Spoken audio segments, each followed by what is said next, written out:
네, 안녕하세요. 이수민입니다. 네, 우리나라에는요, 헌법에 보장된 선거가 이 국민의 자유로운 의사와 민주적인 절차에 의해서 치러지고 또 이 선거의 부정을 막기 위해 제정된 법이 있습니다. 네, 바로 공직선거법인데요. 대한민국 민주정치를 위한 대표적인 제도로 이 공직선거법이 정치자금법과 함께 개정이 됐습니다. 과연 어떤 내용이 변화가 됐고 또 어떤 의미가 있는지 하나씩 살펴볼 텐데요.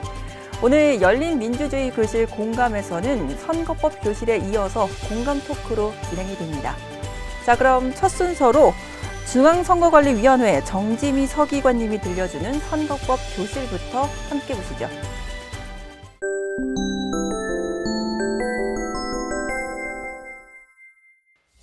안녕하십니까. 중앙선거관리위원회 정지미 서기관입니다. 오늘 선거법 교실은 공직선거법이 필요한 이유부터 개정 내용까지 종합적으로 알려드리겠습니다. 오늘 이야기는 고대 로마의 정치가 키케로의 일화로 시작해보려고 합니다. 바로 이분인데요. 키케로는 학자이자 작가이자 정치가였습니다. 무명 변호사에서 로마 최고의 집정관 그리고 국부의 호칭을 얻었는데요. 그의 성공 가도에는 바로 선거가 있었습니다. 사실 키케로가 집정관 선거에 출마했을 때는 귀족 출신이 집정관을 독점했기 때문에 그의 승리는 어려워 보였습니다. 하지만 이때 키케로의 동생이 형을 위해 유권자의 마음을 얻을 수 있는 방법을 조언하는데요. 현대판 선거운동 전략서를 형에게 보낸 겁니다. 그리고 동생의 조언을 받은 형은 집정관에 선출됩니다. 이렇듯 선거운동은 선거에서 이기기 위한 중요한 전략적 요소로 작용합니다. 하지만 부정한 방법의 선거운동으로 선거의 공정이 저해되는 경우도 발생하죠. 금권선거나 관권선거, 그리고 최근 증가하고 있는 사이버 선거 범죄까지 이런 왜곡된 선거운동을 방치하게 되면 선거의 공정성이 훼손되므로 공직선거법은 선거운동 방법에 대한 여러 가지 제한 규정을 두고 있습니다. 하지만 이런 제한이 과도할 경우 국민의 선거 참여와 알 권리를 저해하게 될 수 있는데요. 그래서 중앙선거관리위원회는 선거의 공정 못지않게 선거운동의 자유 확대 방안을 고민하고 있습니다. 2020년 12월 통과된 공직선거법 개정안에는 바로 이런 고민이 담겼는데요. 선거운동에 대한 규제는 낮추고 자유는 확대될 수 있도록 더 많은 유권자가 선거권을 보장받을 수 있도록 공직선거법이 개정됐습니다. 지금부터는 개정 내용을 하나씩 살펴보겠습니다. 우선 선거운동의 자유를 확대했습니다. 이제 선거운동을 할 수 있는 사람은 선거일이 아닐 때 전화를 이용한 선거운동, 말로 하는 선거운동을 할 수 있습니다. 그리고 후보자가 되려는 사람은 선거일 전 180일부터 대통령 선거에 있어서는 선거일 전 240일부터 예비후보자 등록 신청 전까지 자신의 명함을 직접 주는 방법으로 선거운동을 할 수 있습니다. 예비후보자의 경우에는 명함 배부 및 지지호소를 할 수 있는 장소가 확대되었는데요. 종전에는 병원, 종교시설, 극장의 안에서는 무조건 명함 배부나 지지호소를 할 수 없었습니다. 하지만 이제 병원, 종교시설, 극장의 안이라고 하더라도 옹내가 아니라면 명함 배부와 지지 호소가 가능합니다. 다음으로 청각장애인과 시각장애인의 알 권리를 보장하기 위해 공직선거법이 보완되었습니다. 이제 선거방송토론위원회가 주관하는 대담 토론회에서는 수어 통역 또는 자막 방송을 의무적으로 해야 하고 후보자가 시각장애 선거인을 위한 점자형 선거 공보 제작 시 종전보다 2배 많은 연수로 제작할 수 있게 되었습니다. 또한 선거인의 투표 참여 촉진을 위해 선거관리위원회는 이동약자의 교통 편의 제공 대책을 의무적으로 수립해야 합니다. 지방자치단체장의 재보궐선거와 관련한 내용도 개정되었습니다.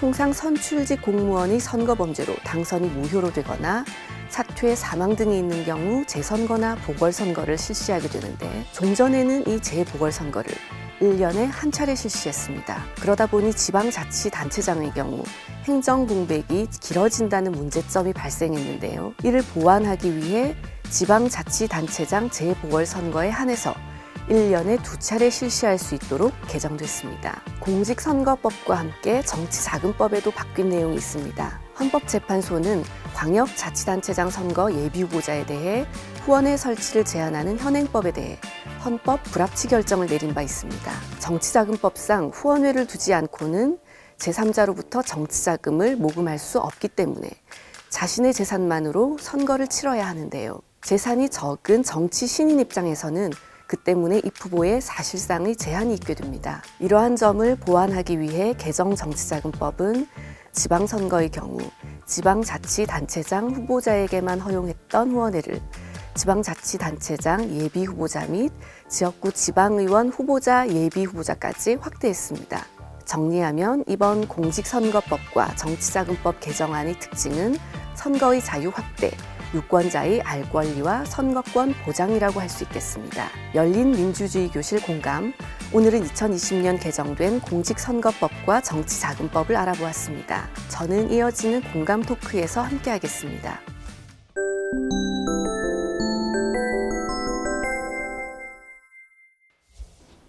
네, 이 선거법 교실을 통해서 이 선거법 개정안의 내용 쉽게 이해할 수가 있었는데요. 네, 오늘 정지미 서기관님과 함께 이 공감 토크를 위해서 자리해 주신 분 계십니다. 박명호 교수님, 안녕하세요. 안녕하세요. 네, 이렇게 앞서 선거법 개정에 대한 전반적인 내용을 좀 소개해 주셨는데요. 서기관님, 이 개정 사항을 조금 더 함축해서 요약해 보자면 어떻게 표현할 수 있을까요? 네, 대체로 선거의 자유가 확대되었고요. 그리고 유권자의 알 권리와 선거권 행사의 보장이 강화된 점, 그리고 정치자금법 개정으로 후원회를 둘 수 있는 주체가 확대된 점을 들 수 있겠습니다. 네, 대체로 좀 규제가 완화됐다. 이런 느낌이 좀 드는 것 같습니다.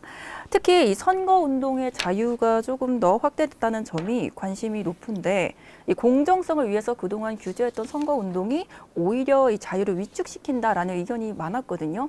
그런 목소리가 좀 반영됐다라고 볼 수 있을까요, 교수님? 네, 그렇다고 볼 수 있을 것 같습니다. 특히 이제 선거운동의 자유와 공정성이라는 것은 어떻게 보면 상반된, 상충되는 어느 한쪽을 강조하다 보면 다른 한쪽이 좀 약화되는 그런 그 반비례 관계에 있었던 것인데 그동안은 이제 규제 중심의 공정성을 좀 우선했다라고 한다면 또는 학계라든가 시민단체라든가 또 정치권에서 지속적으로 요구해온 선거운동 자유의 확대라고 하는 측면에서 진일보했다는 평가를 할 수 있을 것 같습니다.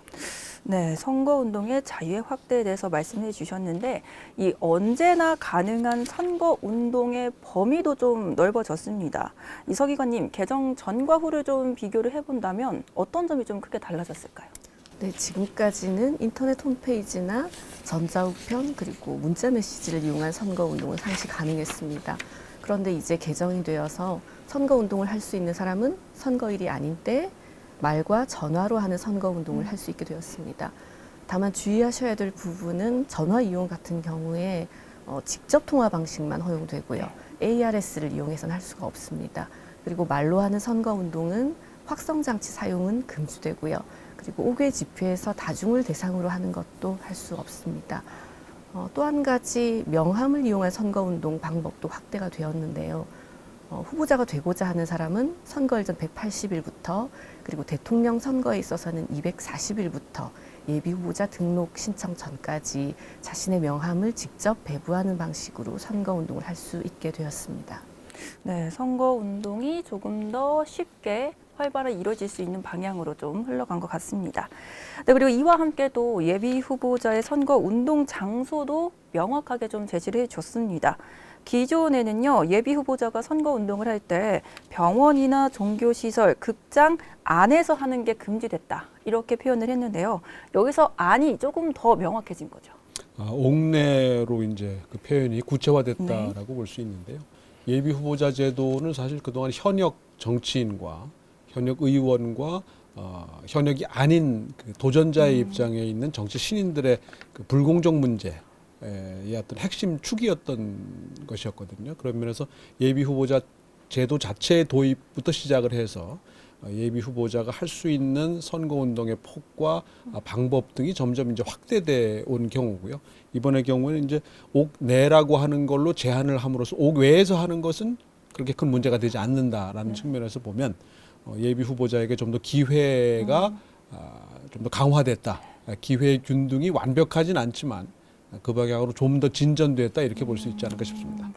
네. 그렇다면 아까 말씀하셨던 서기관님 그 명함 후보에 대해서 이 명함은 후보자만 또 직접 배부를 할 수 있는 건지도 궁금합니다. 네, 꼭 그렇지는 않습니다. 예비 후보자 경우에는 예비 후보자 외에도 예비 후보자의 배우자나 직계 존비속 그리고 예비 후보자와 함께 다니는 선거 사무장, 선거 사무원 그리고 예비 후보자가 지정한 한 명도 명함을 배부할 수가 있습니다. 그리고 배우자가 없는 예비 후보자의 경우에는 별도로 한 명을 지정해서 명함을 배부하게 할 수 있습니다. 그런 식으로 좀 공정성을 맞춘 걸로 보여지네요. 네, 이렇게 선거 운동에 대해서 좀 개정된 사항 한번 살펴봤고요. 이와 함께 또 장애인이나 이동 약자를 위한 법 개정도 함께 이루어졌습니다. 그 가운데 점자형 선거 공보물의 면수가 2배로 늘었다라는 사항을 한번 살펴보면 단지 이게 면수가 늘었다라는 게 효과가 있을지도 좀 궁금해요, 교수님. 면수를 늘린 게 효과가 있죠. 어떤 면에서 있느냐 하면은 그 전에 사실 시각장애인들에게 발송되는 이 공보물이 그 일반 유권자에게 발송되는 이 공보물과는 좀 차이가 있었거든요. 그 분량의 차이 때문에 온전하게 그 내용을 그대로 옮겨서 담을 수 없었다라고 하는 측면이 있었기 때문에 이번에 이제 면수를 늘리면서 시각장애인 유권자들도 정보의 기회에 있어서 좀 더 많은 기회, 좀 더 원활한 기회를 이제 갖게 된 것이고 그분들이 이제 판단과 선택을 하는 데 있어서 보다 정확하고 공정한 정보를 제공하게 되지 않았나 생각이 됩니다.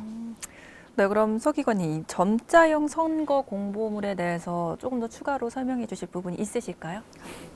네, 점자의 경우에는 활자가 크고요. 그리고 양면으로 제작하게 되면 양면이 겹치지 않아야 하기 때문에 줄 간격을 띄어야 하는 부분이 있습니다. 그리고 일반 활자와 같은 내용을 전달하려면 그래서 최대 3배 정도의 양이 더 필요한 부분이 있거든요. 네. 예, 그래서 국회의원 선거 경우에는 12면으로 면수가 제한되어 있는데 이 12면 안에 점자의로서 그 내용을 다 담으려면 60에서 70%밖에 내용을 담지 못한다는 문제점이 있었습니다. 동일한 정보를 얻을 수 있는 기회를 그렇습니다. 얻었다고 볼 수 있는데 사실 이렇게 면수가 늘어난 만큼 제작 비용도 많이 늘 것 같거든요. 이 제작 비용은 누가 좀 부담을 하게 되나요? 네, 시각장애 선거인의 알 권리 보장을 위해서 점자형 선거 공보 제작 비용은 국가나 지방자치단체가 부담하도록 하고 있습니다. 네, 이렇게 장애인과 이동 약자들은 뭐 정보를 얻는 것도 힘들지만 투표소까지 이동하는 것도 사실은 많이 현실적인 문제가 있습니다.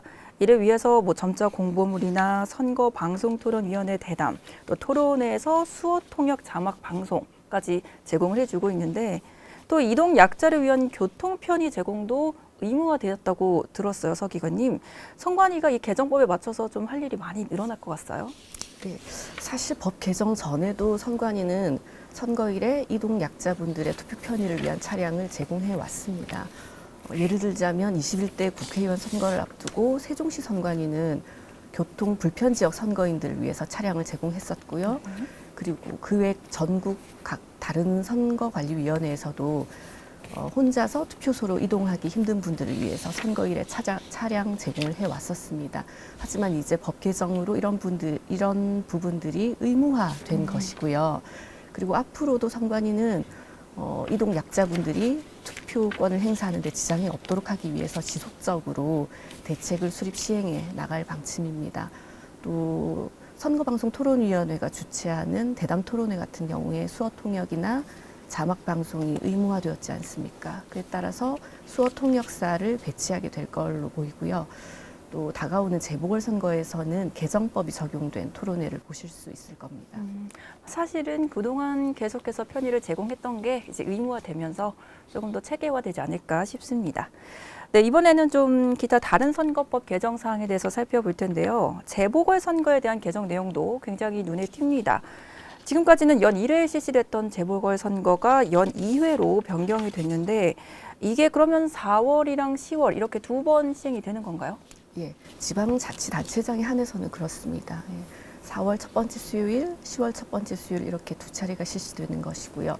다만 지방의원이나 국회의원 선거, 재보궐선거 경우에는 종전과 동일하게 연 1회에 하나여 실시가 됩니다. 네, 바뀐 선거법을 좀 더 자세히 보면은 이런 차이가 있다라는 거 확인해 보시면 좋을 것 같고요. 이와 함께 또 언론인의 입후보 선거 운동에 대한 개정안도 변화가 생겼습니다. 교수님, 그동안 언론인을 상대로 좀 선거 규제가 있었잖아요. 그 네. 이유가 뭐가 있을까요? 글쎄요, 아마 이건 제가 짐작하기에는 지난 선거 때 언론인의 그 개념 자체가 좀 명확하지 않게 규정돼 있었던 측면을 보완하는 것이라 생각이 되고, 또 하나는 사실 언론인이라고 해서 시민적 자유로부터 제한을 받을 이유는 없거든요. 따라서 그 선거 운동을 금지했던 조항을 이번에 삭제하고, 동시에 그 입후보 제한 규정도 정비를 한 것이 아닌가 생각이 됩니다. 미디어 시대이기 때문에 어찌되었든 그 관련된 언론인들의 시민적 자유도 제한하지 않으면서 동시에 공정성도 보장하려는 시도가 아닌가 생각이 됩니다. 네, 그 고민들이 좀 묻어나는 것 같은데, 자, 그러면 앞으로 입후보자가 제한되는 언론인의 범위 변화됐다고 말씀해 주셨거든요. 어떻게 변화됐는지 말씀해 주시죠. 네. 신문 등의 진흥에 관한 법률 제2조에 따른 신문과 인터넷 신문, 그리고 잡지 등 정기간행물 진흥에 관한 법률 제2조에 따른 정기간행물, 또 방송법 제2조에 따른 방송사업을 발행 경영하는 자와 이에 상시 고용되어 편집, 제작, 취재, 집필, 보도 업무에 종사하는 자 중에서 중앙선거관리위원회 규칙으로 정하는 언론인이 그 대상이 됩니다. 조금 어려운데 그럼 쉽게 말하면 기자분들은 안 된다. 네, 이렇게 볼 수 있는 거죠. 네, 상시 고용된 경우에는 그렇습니다. 네, 그리고 여기에 또 하나의 개정 사항이 후보자 추천 절차의 법정화가 또 개정이 되면서 폐지가 됐습니다. 교수님, 그렇다면 이 개정 전과 후를 또 비교해 보면 어떤 변화가 좀 있을 걸로 이 보시나요? 조항은 조금 논란이 있을 수 네. 있고요. 아마 후속 조치가 곧 뒤따르지 않을까 생각이 됩니다. 공직선거법상의 정당의 비례대표 국회의원 후보 추천 절차를 명문화한 것은 공직선거법 자체에 갖는 규제적인 성격과 동시에 처벌 조항을 가질 수 있기 때문이었는데, 아마 대안은 지금 정당법상으로 정당법으로 관련 조항을 옮기는 게 대안이 아닌가 싶거든요. 이제 이 경우에도 크게 문제가 되지는 않습니다. 법적으로 규정돼 있다라고 하는 측면에서 보면. 다만 문제는 정당법에도 지금 정당의 운영과 그런 뭐 후보자 추천은 민주적이어야 한다라는 선언적 규정이 있거든요.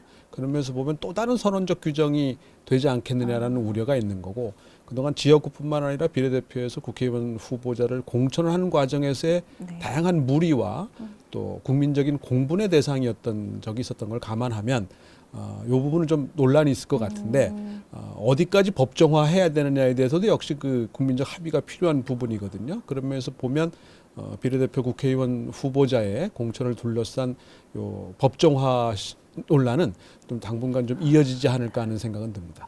네, 그리고 함께 정치자금법도 일부 개정이 됐는데요. 후보자와 후원회와 관련된 사항들이었습니다. 이 후원회 설치 범위가 넓어졌어요. 그래서 우리 청년 정치도 활발해지지 않을까라는 기대감이 있는데 어떻게 보고 계신가요, 서 기관님? 예, 먼저 그 배경을 조금 말씀드리면 헌법재판소는 2019년 12월 27일에 광역자치단체장 선거 예비후보자에 대해서 후원회 설치를 금지하고 있는 정치자금법 6조에 대해서 헌법 불합치 결정을 내렸습니다. 그와 함께 해당 조항을 2021년 12월 31일까지 개정하도록 했는데요. 그에 따라서 이번 개정이 이루어진 겁니다. 주요한 내용을 보면 지방자치단체장 선거의 예비후보자와 지역구 지방의원 선거 후보자 예비후보자도 이제 후원회를 통해서 정치자금을 모금할 수 있게 된 겁니다. 우리 교수님은 또 앞으로 이런 변화들이 정말 정치에 어떤 영향을 미칠 걸로 보고 계시는지 궁금합니다. 후원의 이제 지정권자를 확대한 것인데, 이건 사실은 그동안 학계라든가 또는 시민단체, 특히 이제 이해 당사자들인 이 지방의회 의원 후보자라든가 또는 자치단체장 후보들이 지속적으로 요구해 왔던 것이거든요. 특히 이제 기회 균등 차원에서 보면 현역과 현역이 아닐 때의 차별이 좀 심했고, 네. 또 국회의원도 그렇고 사실 지방자치의 정치인들도 마찬가지였거든요. 그런 면에서 보면 기회 균등을 그 가져왔다는 데서 큰 진전이 아닌가 생각이 되고, 또 하나는 이제 그 말씀하신 것처럼 후보가 되려는 사람들, 또 당선을 추구하려는 사람들에게 입장에서 보면은 그 시장에서의 유권자들의 선택과 지원에 좀 더 가까이 갈 수 있는 기회를 제공한 것이거든요. 그러면서 보면 유권자들이 원하는 후보가 공천도 되고 당선도 될 수 있는 환경이 좀 더 조성되지 않았나 생각이 됩니다. 네, 이렇게 선거법 개정에 대해서 하나하나 살펴봤는데요. 우선 자유가 확대됐고 또 기존에 있던 사람 정치인과 새롭게 도전하는 정치인의 좀 간격을 줄여주면서 국민들이 선택할 수 있는 폭을 좀 넓혀줬다. 이렇게 보여집니다. 이런 변화들이 지금 일어난 거에 대해서 어떤 의미가 있다고 좀 보시나요, 교수님? 통상 정치관계법은 공직선거법, 정당법, 그리고 정치자금법 세 개를 의미하는데요. 공직선거법의 경우에는 1년에 한 3회 정도씩 개정이 되어 왔습니다. 94년도에 통합선거법 이후에 가장 많이 개정되는 법률 중에 하나인데 정치관계법 세 개 중에 특히 또 그런 면이 있고요. 따라서 공정성을 유지하면서도 선거운동의 자유를 지속적으로 확대하는 방향으로의 진전이었다고 생각이 되고, 물론 아직도 갈 길은 멉니다마는 선거가 없는 해에 그나마 큰 진전을 이뤘다 생각이 되고, 정치자금법의 경우에는 기회균등을 실현하려는 노력을 보였다. 특히 지속적으로 요구해왔던 후원의 지정권자의 범위를 확대한 것에 있어서는 그동안의 어떤 우리 정치 시장의 기득권 중심에 특히 정치 자금과 관련한 부분에서는 상당한 진전을 이룬 것이 아닌가 생각이 되고, 물론 그럼에도 불구하고 아직도 갈 길은 조금 더 남아있다라고 생각합니다.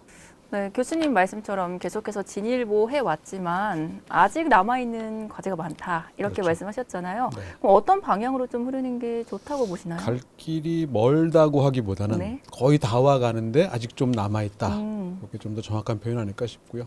전체적으로 몇 가지 기조가 있을 수 있습니다. 하나는 정치적 약자의 참정권을 지속적으로 강화하는 방향으로 네. 보장이 이루어져야 된다라고 하는 부분이고, 선거운동에 있어서의 자유가 더 확대될 필요가 있다라고 하는 부분이고, 그다음에 이제 기회균등의 원칙이 좀 더 확대 적용되는 방향으로 정치관계법이 개선되어야 우리 정치 발전과 우리 정치의 안정에 좀 더 기여하지 않을까 생각이 됩니다.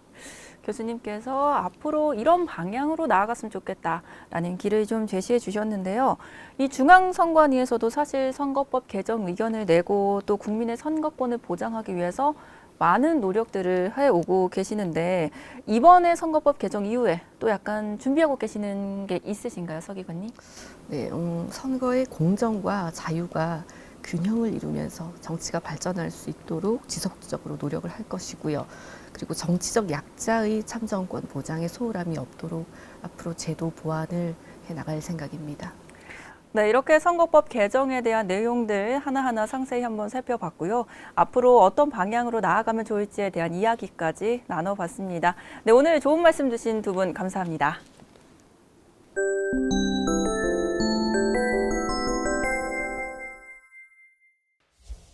네, 이 공직선거법은 국민의 참정권이 공정하게 실현될 수 있는 법의 원칙을 제시해주고 있습니다.